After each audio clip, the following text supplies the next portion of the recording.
구약과 신약을 통해서 하나님은 하나님 약속의 말씀을 이미 하시고 그 약속의 말씀대로 하나님은 이행하십니다. 그렇기 때문에 여러분들이 하나님의 말씀은 내 발의 등이요 내 길의 빛이라고 하신 고백과 또 우리가 말씀을 지키면 하나님이 나를 지키신다라는 이 고백대로 됩니다. 여러분들이 이 고백대로 되고 이 고백이 여러분들에게 넘치는 축복이 되고 이 축복이 여러분들의 삶의 의와 평강과 희락으로 덮어내시기를 그리고 가정과 생업과 여러분들이 가는 모든 곳에서 바로 이 향기를 드러내시기를 예수 그리스도의 이름으로 축복합니다. 여러분 제가 지금 이렇게 축복을 빌어드렸습니다. 이 축복에 진실로 마음으로 받으십니까? 제가 지금까지 무슨 말 했는지 전혀 기억도 안 나시는 분들 계시죠?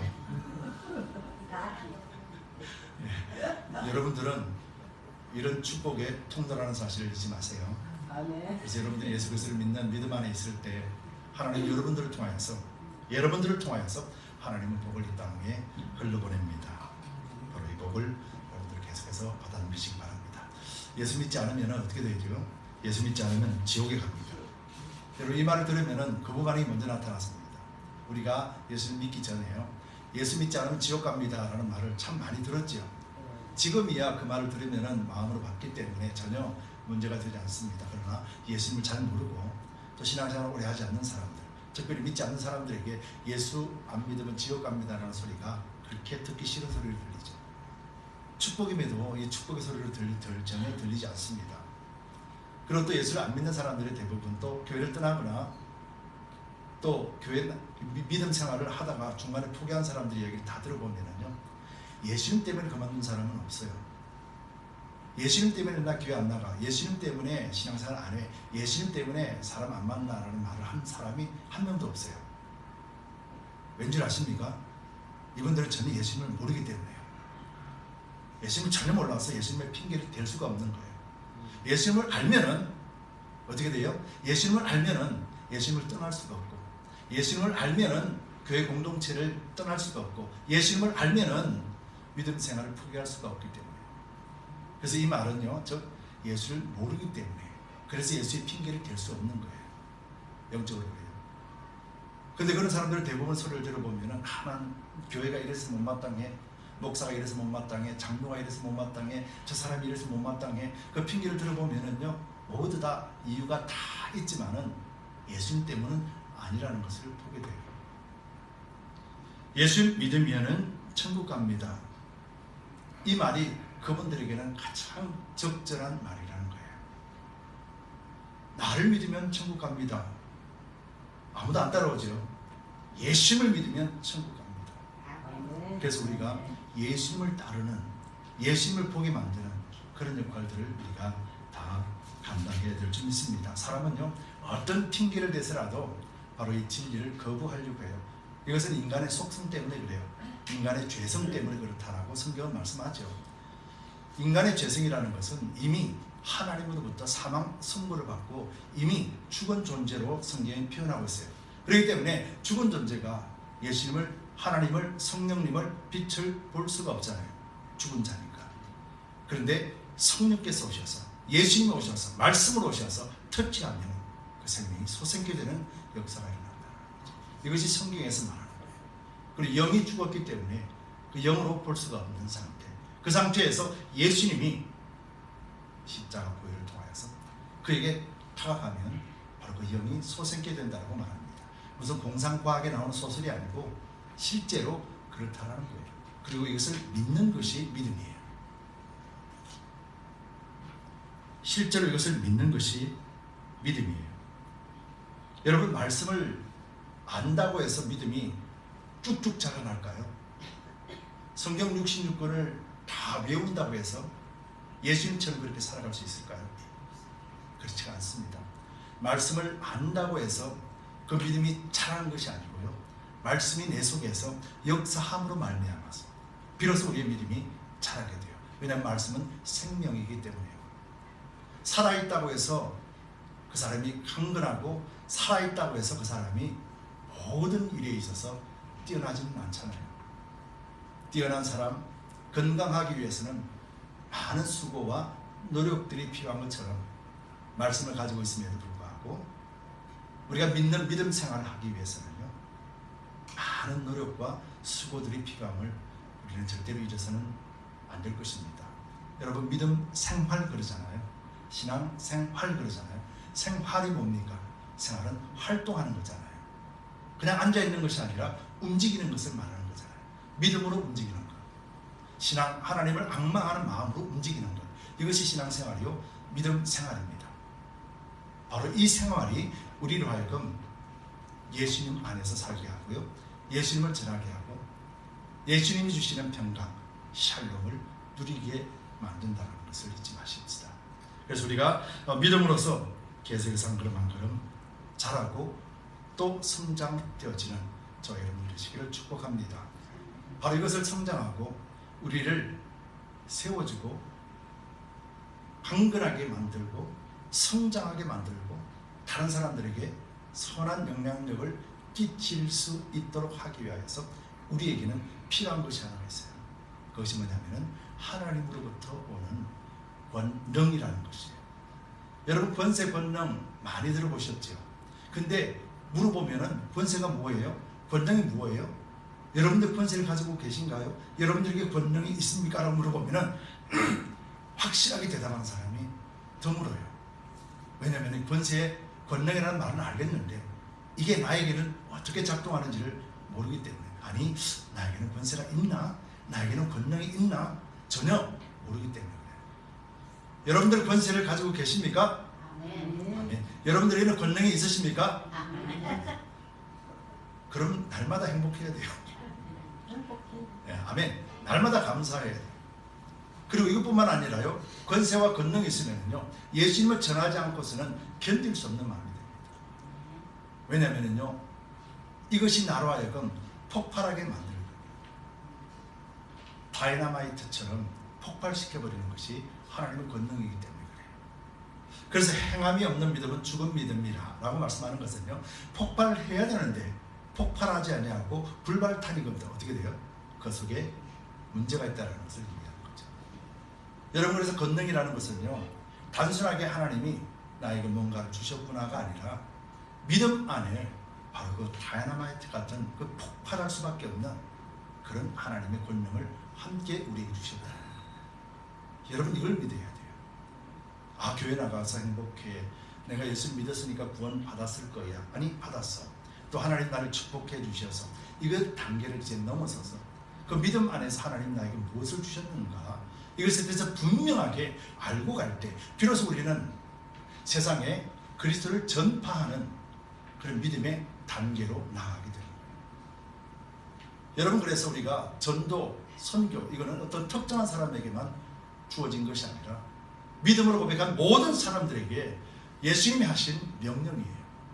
그래서 우리는 그 명령은 반드시 지켜야 됩니다. 근데 그 지키기 위해서 예수님은 너 혼자 가라가 아니라 바로 예수님께서 우리와 함께 하시는 권능을 우리에게 주셨다라고 표현하는 거죠. 오늘 본문이 바로 그 말씀을 하고 계시는 거예요. 오늘 본문에 자세히 보면은 예수님께서 12제자를 삼으셨잖아요. 12제자가 완전하게 훈련되어진 상태가 아니라 아직 훈련받고 있는 상태에서 예수님은 12명을 둘로 나눕니다. 나누어서 복음을 전하게 내보냅니다. 내보낼 때 그냥 보내는 것이 아니라 오늘 본문에 보면은요, 예수님께서 권능을 주세요. 어떤 권능을 주셨습니까? 1절 한번 볼게요. 예수께서 그 12제자를 부르사 더러운 귀신을 쫓아내며 모든 병과 모든 악한 것을 고치는 권능을 주시니라. 자세히 보시면은 예수님께서 제자들에게 뭘 주셨어요? 권능을 주셨다라고 표현하잖아요. 여러분, 이거 좀 이상하지 않아요? 예수님께서 뭘로 주셨을까? 너희들 다 앉아봐. 내가 너에게 권능을 준다. 으악! 하고 주셨을까? 앉아봐. 내가 축도하고 너 이제 권능 받아서 나가. 그랬을까요? 무엇이 권능일까요? 여러분, 무엇을 근거로 해서 나는 권세와 권능을 가지고 있다고 고백합니까? 무엇 때문에요? 아멘. 그리스도의 보혈 주님을 믿는 믿음 때문에. 그 믿음 안에 그 믿는다라는 그것이 바로 주님의 권능을 받았다라는 거예요. 지금 주는 것이 뭡니까? 제자들에게 나아가라. 그들은 완전하게 훈련되어지지 않았습니다. 그럼에도 불구하고 나가라 그러는 거예요. 나가라 그러면서 말하는 것이 주시니라. 그들에게 전파하라는 거예요. 뭘요? 네가 보고 들은 것, 네가 경험한 것, 그것 전하라는 거예요. 누구의 이름으로요? 예수의 이름으로. 그렇죠. 그럼 그 권능이 어디에 있는 거예요? 베드로에게 있나요? 예수의 이름이 있다는 거예요. 그래서 성경에도 그렇게 말씀하잖아요. 예수의 이름에 능력이 있다는 거죠. 여러분들이 나가서 누구를 전합니까? 예수님을 전할 때 뭘로 전합니까? 예수의 이름으로 전하는 거예요. 예수 그리스도 이름으로 명하고 예수 그리스도 이름으로 권면하고 예수 그리스도 이름으로 말하는 거예요. 여러분, 이것이 권능을 가진 자의 모습인 거죠. 예수님께서는 제자들, 온전치 못한 제자들에게 어떤 것을 주십니까? 바로 이 권능을 주시는데 더러운 귀신을 쫓아내며 병과 모든 악한 것을 고치는 권능을 주셨다라고 표현합니다. 실제적으로 예수님의 제자들이 나아가서 복음을 전했을 때 이런 일들이 있었어요. 그래서 다른 복음서에 보면은요, 제자들이 와서 예수님한테 보고하는 장면이 있습니다. 예수님, 야, 이런 일들이 있었습니다. 야, 이런 일들이 있었습니다. 라고 예수님 앞에 보고하는 게 나와요. 근데 예수님께서 뭐라고 말씀합니까? 그걸 보고 기뻐하지 말라는 거예요. 악한 영들이 떠나감을 보고 기뻐하는 거예요. 여러분, 권능과 권세를 주신 이유는 무엇 때문에요? 그들로 하여금 치료해서, 그들로 하여금 귀신을 쫓아내서 평상시대로 그들이 원하는 삶을 살게 하기 위해서요? 아니잖아요. 예수님이 권세를 주시고 보낸 이유는 다른 것이 아니라 하나님을 알게 하고 하나님의 나라의 임재가 무엇임을 경험하게 하기 위해서였어요.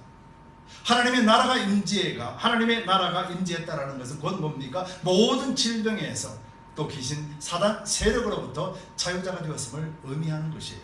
그것을 지금 맛보게 하는 거예요. 여러분, 그런데요, 잘 보시면은 이 제자들이 이 권능을 받았는데 이 권능이 계속해서 이어지고 있습니까? 아니에요.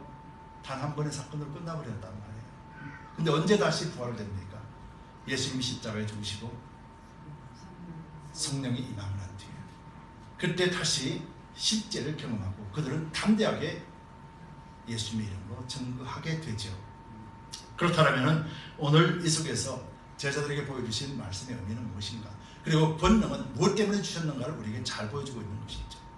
여러분들이 예수의 권세, 예수의 권능을 가졌다면 이것이 무엇을 위함인가를 분명히 아셔야 돼요. 생명을 구원하기 위해서 주신 거예요. 그 권능을 가지고 나의 유익을 위하고 내가 육체의 질병을 얻게 하기 위해서 주신 것이 아니라는 거예요. 육체의 질병을 깨끗하게 치료하고 귀신이 쫓아나고 이런 모든 것들은 하나님의 나라의 임재를 경험하고 하나님을 믿게 하기 위함이라는 거예요. 여러분들은 하나님을 믿는 분들이죠. 예수님을 믿으시죠. 이미 우리는 이 단계가 다 거쳐서 이제는 하나님의 나라에 속해 있는 사람이에요. 그래서 이제는 죽어도 하나님의 것, 살아도 하나님의 것, 병들어도 하나님의 것, 건강해도 하나님의 것. 왠 줄 아십니까? 육체의 소욕을 따라 멸망의 길을 쓴 자가 아니기 때문에요. 그래서 우리는 이제 하나님의 것, 하늘나라의 소망을 바라보고 살아가는 사람이기 때문에. 그래서 믿는 자들에게도 질병이 찾아오고 믿는 자에게도 어려움이 찾아오지만 그 질병과 어려움으로 인해서 하나님을 떠나가지 않는 거죠. 하나님 너에게 주시는 그 권능은 이제는 죄악으로부터 악한 세력들로부터 이기고 짓밟아버리고 승리한 그 권능을 이제는 우리가 가지고 있기 때문에요. 그래서 우리가 어떤 상황 속에서라도 이 권능을 가지고 내가 다시 소생케 되었던 이런 영적인 권위를 가지고 사람들을 살릴 수 있는 삶을 살아갈 수 있는 것이에요. 여러분, 저는 그런 분들을 수도 없이 많이 만났다고 이야기했잖아요. 성령을 충만하고 영성에 관해서 이야기하는 사람들 참 많이 봤어요. 근데 그분들의 공통점이 그거예요. 성령을 받기 위해서 뭔가를 해야 되고 하나님의 능력을 받기 위해서 뭔가를 해야 돼요. 근데 실제적으로 그 능력을 받았다는 사람들 자세히 보면은요, 전혀 그 마음 가운데 기쁨과 감사와 한 몸이요 지체됨을 인정하지 않는 모습을 보입니다. 교만의 사유 잡혀서 사람을 판단하고 평가합니다. 여러분, 그런 사람들을 수도 없이 많이 봤어요. 그래서 제가 질문합니다. So what? 당신이 원해서 그걸 받았다고 해서 그것이 당신에게 무슨 유익입니까? 당신 스스로도 구원받은 기쁨, 의와 평강과 희락에 대하여서 전혀 모르고 있는데, 여러분, 이 사실을 여러분들 잘 생각하시기 바랍니다. 여러분 권능을 받기 위하여서 자기 가서 며칠씩 금식하고 며칠씩 그런 것이 아니라고 분명히 성경은 말씀하고 있잖아요. 성경에는 그리스도를 믿는 자, 그리스도를 믿는 자는 이미 영생을 얻었고 표현하고 있습니다. 요한복음 1장 12절에 영접하는 자 곧 그 이름을 믿는 자들에게는 하나님의 자녀가 되는 권세를 주셨으니, 여러분들이 예수 그리스도를 영접하는 순간 하나님의 자녀가 되었습니다. 하나님의 자녀들에게는 하나님의 권세, 자녀가 되는 권세가 뭡니까? 예수님이 가지신 권세, 예수님이 이 땅에서 하나님의 아들로서 행하신 권세를 우리에게도 부여하셨다라는 의미가 되는 거예요. 그럼 예수님께서 이 땅에 오셔서 무엇을 하셨습니까? 건물을 지었습니까? 땅을 샀습니까? 사람을 연합하여서 힘을 구축했습니까? 예수님은 12 제자만을 남겼습니다. 그런데 12 제자가 오늘날 수많은 사람들이 그리스도인 되게 하셨고, 수많은 사람들이 예수님을 통하여서 하나님을 믿는 믿음 안에 살게 하셨어요. 누가 그랬습니까? 12명이 그랬습니까? 아니죠. 예수 그리스도의 이름이에요. 그렇다면 저와 여러분들이 예수 그리스도의 이름을 가지고 있다면 이제부터는 담대하게 예수 이름을 전파하시기 바랍니다. 여러분, 복음은 구걸하는 것이 아닙니다. 복음은 사정하는 것이 아니에요. 제발 부탁이니 예수 한번 믿어봐가 아니에요. 복음은 구걸하는 게 아니에요. 복음은 선포하는 거예요. 뭐 때문에 그런 줄 아십니까? 왜 복음은 선포해야 되는지 아십니까? 우리에게 왜 그런 권세와 권능을 주신지 아십니까? 오늘 본문 마지막 절 보겠습니다. 14절 15절 말씀을 같이 읽겠습니다. 누구든지 너희를 영접도 아니하고 너희 말을 듣지도 아니하거든 그 집이나 성에서 나가 너희 발의 먼지를 떨어버리라. 내가 진실로 너희에게 이르노니 심판날에 소돔과 고모라 땅이 그 성보다 견디기 쉬우리라. 여러분, 지금 우리가 전하는 복음은 죽음에 처해 있는 사람을 건져내는 일이라는 거예요. 오늘 예수님께서 제자를 보내시는 것은 소돔과 고모라 성이 멸망할 때보다 더 악한 멸망이 기다리고 있는 그들에게 생명을 전하는 것입니다. 그래서 제자들에게 필요한 것은 다른 것이 아니라 예수의 이름의 권능이었던 것이에요. 여러분, 우리에게 예수님의 권세와 권능이 있다면 여러분, 복음은 사정하는 것이 아니에요. 복음은 아첨하는 것이 아닙니다. 복음은 부탁하는 것이 아니에요. 복음은 선포하는 것입니다. 예수 믿고 구원 얻으시오. 예수 천국 불신지옥입니다. 이것이 우리가 권능과 권세를 받은 자로서 마땅히 전파해야 될 일이라는 거예요. 여러분, 오늘 이 시대를 한번 보세요. 처음에는 우크라이나나 러시아 전쟁만 있었죠. 근데 지금 어떻습니까? 팔레스타인과 이스라엘의 전쟁이 일어났습니다. 그리고 이제 확장되어졌습니다. 이제 이란이 개입할 것 같고 또 미국이 개입할 것 같고, 그럼 또 러시아가 가만히 있나요? 또 전쟁을, 또 다른 전쟁을 또 하겠지요. 중국은 또 가만히 있나요? 각기의 자국의 이익을 위해서 지금 몸부림치고 있는 것이죠. 그런데 어느 누구 하나 생명이 사라지고 죽는 것에 대해 가슴 아파하고 애통하는 사람이 있습니까? 마땅히 죽어야 될 자라고 생각하고 마땅히 심판받아야 될 자라고 생각하고 있는 것이 오늘 이 세대의 이 시간 아닙니까? 그럼 여러분들이 이 전쟁이나 이 세대를 보면서 우리 그리스도인들이 무슨 시각으로 바라보고 있습니까? 야, 큰일 났구나. 전쟁이 일어나겠구나. 이제 힘들겠구나. 야, 석유값 올라가겠구나. 기름값 올라가겠구나. 야, 가서 빨리 코스코 가서 물 사자. 금요일날 제 사무가 코스코 기름 넣으러 갔다가 기름 못 넣고 왔어요. 너무 많은 사람들이 몰려있고 너무 많은 사람들이 물을 사간다고 그래요. 전쟁 난다고 나한테 묻더라고요. 그래서 느낌이 왔죠.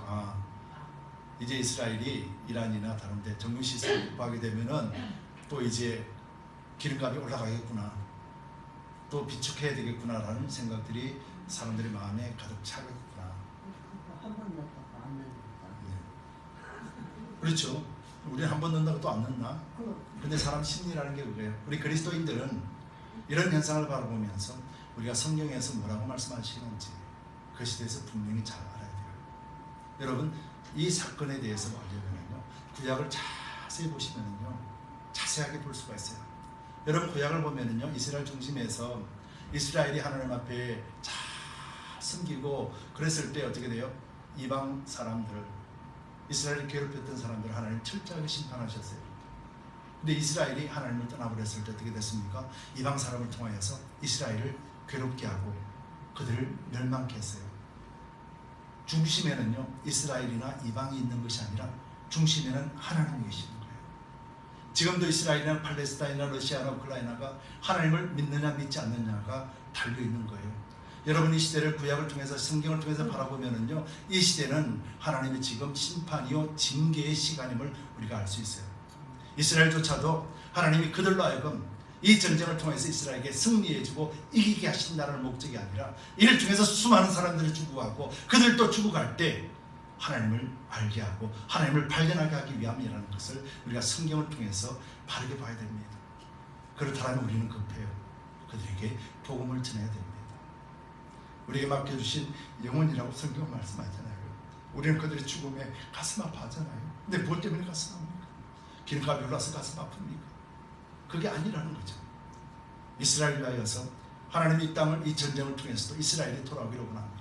뿐만 아닙니다. 팔레스타인이나 우크라이나나 러시아 또한 하나님 안에서 복음 안에서 이 생명구를 받고 이 소돔과 고모라 성보다 견디기 어려운 이 심판에서 해방되어지기를 원하는 거예요. 그렇다면 오늘 이 땅에 있는 지상의 교회들이나 성도들이 지금 이 전쟁을 바라보며 무엇을 해야 될까요? 회개하라, 천국이 가까웠다, 예수 그리스도를 믿으라, 그리하면 너와 내 집이 구원을 얻으리라. 이 말 외에 우리가 할 수 있는 말이 어디에 있습니까? 오늘 본문에도 그렇게 말씀하고 있잖아요. 본문에도 우리가 전파하는 것은 뭡니까? 제자들 보내면서 7절 말씀에 가면서 전파하여 말하되 천국이 가까웠다 하고 이 말씀이잖아요. 그리스도를 믿는 사람들은 이제 이 땅이 멸망당할 것을 알고 있잖아요. 예수님이 다시 오실 날을 기다리고 준비하는 자들이잖아요. 그렇다면 오늘 준비하지 못하는 자들에게 준비하라고 외치는 말이 무엇이겠습니까? 회개하라, 천국이 가까웠다. 예수 천국, 불신 지옥이라는 말 외에 합당한 말이 어디에 있습니까? 여러분 이것을 위해서 우리에게 예수님은 권세와 능력을 주셨습니다. 사람들은 이 권세와 능력을 갖고 고치고 살리는 일에만 집중하죠. 예수님께서도 병자를 살리고 예수님께서도 죽은 자를 소생케 했습니다. 죽은 나사로를 살리셨고 해당장 야이로의 딸 달리다굼 하고 그 소녀를 살리셨습니다. 그런데 그 소녀와 나사로가 지금 어디에 있나요? 주님께서 왜 그들을 살리는 것을 사람들로 하여금 포기했나요? 하나님의 나라가 임재하는 것을 포기하신 것이죠. 그렇다면 오늘 우리가 복음을 전하는 것도 하나님의 나라 임재가 어떤 것인가를 경험하지 않으면 우리는 하나님의 나라를 전파하고 증거할 수가 없지 않겠습니까? 오늘 예수님은 이례적인 사건으로 제자들을 복음 전하기에 앞서서 예수님의 권능으로 주셨다라고 말했습니다. 그들은 나가서 예수의 이름으로 전할 때 귀신이 쫓아나고 병든 자가 치료받는 역사를 직접 경험했습니다. 너무도 놀랐습니다. 그런데 그것이 지속되지 못한 이유가 무엇입니까? 인간 스스로는 어떤 노력과 수고로도 하나님이 부어주시는 권능이 아니면 어떤 누구도 이런 권세를 행할 수 없는 존재이기 때문에, 그래서 예수님께서는 십자가에 죽으시겠다라고 말씀하시고 이제 죽을 날을 말씀하실 때 제자들은 다 그런 일은 없을 것 같이 느꼈습니다. 심지어는 베드로는 그랬지요. 주님, 그런 일이 없지 있겠습니까? 주님한테는 그런 일이 일어나지 않습니다. 사단아, 물러갈지어다. 예수님께서 그렇게 말씀하신 이유는 하나님의 뜻과 우리 인간의 뜻은 하나님이 깨우쳐주지 아니하시면 어느 누구도 알 수가 없기 때문임을 보여주고 있지 않습니까? 여러분들 하나님이 부르는 음성, 여러분 예수 믿지 않으면 어느 누구라도 구원을 얻지 못한다라고 하는 말씀은 진리의 말씀입니다. 변하지 않는 말씀입니다. 하나님의 약속의 말씀입니다. 하나님은 반드시 이 약속을 지키십니다. 그리고 이 약속을 받은 저와 여러분들 또한 반드시 이 약속에 의해서 우리가 구원을 얻습니다. 그리고 이 약속에 의해서 우리는 하나님의 놀라움을 경험하게 되는 것이죠. 오늘 본문에서 제자를 보내면서 그럽니다. 네가 갈 때에 아무것도 가지지 말라. 아무것도 가지고 가지 말라. 어떤 사람은 이것을 다르게 오해합니다. 다르게 적용해버리죠. 이 말씀이 어떤 말씀입니까? 예수님이 모든 것을 책임져 주시겠다라는 거예요.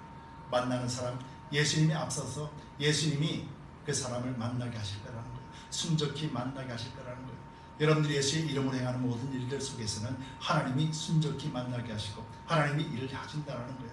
그렇기 때문에 예수님을 복음을 전하는 자들, 영접하는 자가 너희를 맞아들이는 자에게 너희들은 축복하고 너희를 맞아들이지 않는 자에게는 신에서 먼지를 떨어버리라. 이 말이 무슨 말입니까? 네 책임이 아니라는 거예요. 여러분, 복음을 가진 자에게는 책임을 묻지 않습니다. 복음을 가진 자에게 묻는 책임은 전하느냐 전하지 않았느냐의 차이예요. 여러분들 복음을 전한다면 그 상대가 누구든지 간에 그가 믿든지 안 믿든지 간에 상관없이 여러분들의 책임이 아니라는 거예요. 그러나 여러분들이 복음을 전파하지 않으면 모든 잃어버린 영혼들의 책임은 우리에게 있다는 사실이에요. 예수님이 제자들에게 그것을 가르쳐 주었어요.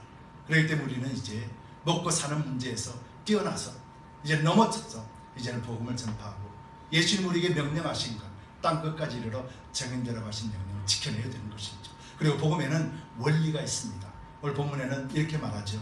예수님이 제자를 보내실 때 이방인의 길로 가지 말고 사마리아 땅도 가지 말라 그러는 거예요. 오히려 유대인들에게 가라고 말씀하세요. 무엇 때문에 그러셨을까요? 예수님이 사마리아와 이방인들을 차별하셔서 그런가요? 여러분, 무엇 때문에 그러셨을 거라고 생각하세요? 아직 때가 아닌 거예요.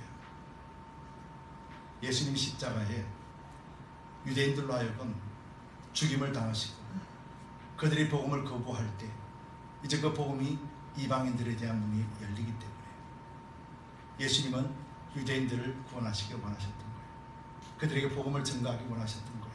그들이 아는 하나님, 그들이 믿는 하나님, 그들이 믿는 하나님이 어떤 하나님이신가를 바르게 그들이 원하는 하나님의 나라, 그들이 가지고 있는 하나님의 나라가 무엇인지를 바르게 전하기 위해서요. 결국 그들은 거부했습니다. 그래서 이제 그 문이 이방인들에게 열렸던 것이었죠. 예수님은 사마리아나 이방인들을 무시해서가 아니라 전도나 선교에는 반드시 원리가 있기 때문에 그렇습니다. 그래서 예수님께서 우리에게 가르쳐 주신 것이잖아요. 복음을 전하는데 어디서부터요? 어디서부터 복음을 전하는 거라고 말씀하셨어요? 예루살렘과 유대와 사마리아와 땅끝까지라. 왜 예수님 그렇게 말씀하셨어요? 예루살렘, 내 형제와 내 부모와 내 자녀와 내 예수 말하는 거예요. 여러분, 그래서 예수님의 사랑을 받았다면 내 형제를 사랑하지 않으면 우리는 예수님의 사랑을 받은 것이 아니라고 말씀하는 거예요. 그래서 예루살렘, 그 예루살렘을 위해서 우리는 기도하는 것이죠. 오늘날 예루살렘이 거짓된 것으로 넘쳐나고 있습니다. 오늘날 예루살렘에는 이단이나 거짓된 것이 활보를 치고 있습니다. 예수님을 죽였던 그 모습이 오늘날에도 여전히 있습니다. 그렇다면 우리가 외적으로 예루살렘에게 복음을 전파하는 것이 마땅하지 않겠습니까? 여러분의 영적 원리들을 우리가 잘 알고 우리는 우리의 할 일을 해야 될 줄 믿습니다. 여러분, 교회가 무엇인가, 신앙이 무엇인가, 믿음이 무엇인가에 대한 한 번만이라도 질문해 본다면 여러분들은 이미 그 답에 대하여서 확증을 갖게 될 것입니다. 여러분, 예수님 지금 어디 계십니까? 예수님 어디 계세요? 그렇죠. 예수님 옆에 계세요? 예수님 앞에 계세요? 예수님 뒤에 계세요? 왜 성경은 예수님이 우리 안에 있다고 말씀하세요? 옆에 계셔도 되는데 굳이 나 같은 놈 안에 들어오셔서 뭘 하시겠다고, 왜 우리 안에 들어왔다라고 말씀하시는가요? 예, 사랑하니까. 사랑하면 옆에 있어도 괜찮잖아요. 사랑하면 뒤에 있어도 괜찮잖아요. 우리에게 들어오신, 우리 안에 들어오신 거는요, 예수님이 나를 주장하시겠다라는 거예요. 우리 지정의 갖고 있는 지식, 경험, 이 모든 것들이 육체를 향하여 한 달란트 받은 자처럼 육체 땅에 파묻어드는 그런 어리석은 삶이 예수님 우리 안에 들어오심으로 말미암아 그 빛으로서 비춰주시고 우리 생명들, 육체의 생명을 말씀으로 갈갈기 찢으시고 난 다음에 다시 하나님의 아들로 거듭나게 태어나게 하기 위해서 우리 속에 오신 거예요. 그리고 우리를 통하여서 이제 우리의 의지를 사용하여서 예수님을 바라볼 수 있는 영의 사람으로 살아가게 하는 거예요. 그래서 우리로 하여금 우리 안에 들어오셨다라고 말씀하는 거예요. 바울이 밖에서 봤던 예수님, 바울이 함께 계신 예수님 얼마나 많이 차이가 났습니까? 바울은 가지고 있는 지식, 경험, 그가 가지고 있는 성품, 성격 그대로 하나님이 사용하시는데 어디를 사용하셨습니까? 이전에는 하나님을 믿는다면서 예수님을 믿는 자들을 죽이는데 온갖 열과 성을 다했습니다. 그런데 곧 같은 것을 가지고 예수님의 복음을 전파하는데 사용하셨잖아요. 예수님이 밖에 계신 것이 아니라 바울의 안에 계셨기 때문에. 여러분, 이것이 하나님이 우리 안에 계시는 이유예요. 그렇다면 이제 우리의 삶이 어떻게 되어야 되겠습니까? 이제 육신의 정욕과 안목의 정욕과 이생의 자랑을 찾아가려고 하는 우리 육체의 소욕을 따라서 사는 것이 아니라 이제 우리가 하나님의 빛을 비춰주시는 생명, 영의 말씀을 따라 그것을 선택하고 그로 인해서 예수님을 인도하시는 대로 순종하고 따라가는 그런 삶을 선택하는 것이 믿음 생활이요 신앙생활이라는 거예요. 여러분, 우리에게 선택할 수 있는 것은 불순종과 순종 외에는 없다라는 거예요. 여러분, 이것이 우리가 사람을 살리느냐, 생명을 구원하느냐, 구원하지 못하느냐의 차이점이라는 것을 우리가 잊지 맙시다. 로마서 3장 23절에는 모든 사람이 죄를 범하였음에 하나님의 영광에 이르지 못하니라. 바로 하나님의 영광에 이르지 못하는 죽음 가운데 심판받을 수밖에 없는 자들을 예수님께서 구원하셔서 오늘 우리가 그들에 속하지 아니하고 하나님의 아들의 나라로 속한 자요, 구원받은 백성이요, 복음을 가진 자요, 권능을 가진 자요, 세상에 빛이 되는 존재로 삼아주셨음에 감사합시다. 여러분, 통계에 의하면 지금 이란에도 지금 무슬림이 많잖아요. 이란에도 지금 모스크가 엄청나게 많이 세워져 있지 않습니까? 7만 5천 개 정도가 모스크가 있는데 한 5천 개가 지금 문을 닫았다고 해요. 그리고 지금 한 100만 명 정도가 지금 기독교로 개종하고 있다는 그런 통계가 있다고 합니다. 뭘 때문에 그럴까요? 그들이 섬기는 무슬림, 그들의 종교가 모든 것의 우상이 되고 모든 것의 리드가 되었던 것을 수십 년을 통해서 경험했지만은 그들이 가질 수 있는 것은 아무것도 없었다는 거예요. 힘의 통치와 억압과 괴로움밖에 없었음을 이제 알게 되고 그리스도 안에서 참된 빛 안에서 다시 살기를 작정하는 마음들이 불같이 일어나고 있는 것이 오늘날 세계 전쟁을 앞두고 있는 상황 속에서 또다시 일어나고 있는 현상이라면 여러분, 우리가 무엇을 해야 되겠습니까? 그들에게 기도하고 기도의 동력자가 되어지고 그들에게 복음을 전가할 수 있도록 우리가 선교사님들을 후원하고 또 그 뜻대로 하나님의 뜻이 이루어지기 위해서 간구하는 기도를 쉬지 않아야 될 줄 믿습니다. 이를 위해서 부드러운 교회가 존재한다는 것을 잊지 마시고 이제 우리가 복음을 담대하게 전하며 우리가 가지 못한다 할지라도 그곳에 계시는 분들을 후원할 수 있고 그분들을 위해서 기도할 수 있는 저희들이 됩시다. 그래서 하나님 주시는 하나님 기뻐하시는 뜻을 마음껏 펼쳐나가는 그런 복된 축복된 삶이 되시기를 예수 그리스도 이름으로 축복합니다.